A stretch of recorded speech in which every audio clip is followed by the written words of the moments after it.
A number of people with ties to Mid-Michigan were charged, some convicted for their crimes at the U.S. Capitol. A Midland man was jailed on local charges in another case before the federal indictment tied to the riot came down. He, of course, got a pardon, and his local charges were dismissed too, but for a different reason. Did he ever talk to you about January 6th? No, I never spoke to him about it, no. Midland attorney Dan Duke talking about his client, 45-year-old Brien Burton. These are photos of Burton at the U.S. Capitol on January 6, 2021. Federal prosecutors claimed he assaulted police officers during the riot.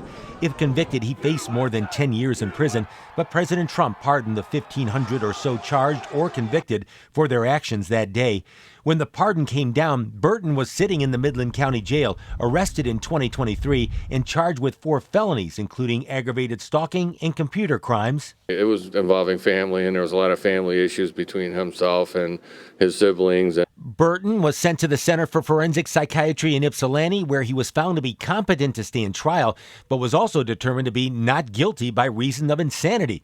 Burton left the Midland jail, and this court order signed a few weeks ago indicates he has to undergo treatment at a mental health facility and outpatient treatment for 80 days. He's under the supervision of Department of Human Services, meaning that the state is taking care of him and making sure that he's compliant with all of his court orders. He has a federal pardon and local charges dismissed on a plea of not guilty by reason of insanity. Duke says his client is a different person now. Took a lot of responsibility for what was going on in his life and was willing to accept the fact that he needed some help and treatment and was going to go forward and do that. I've been told by a number of attorneys that having a client found competent to stand trial but not guilty by reason of insanity by the Forensic Center is not common, but it happened in this case.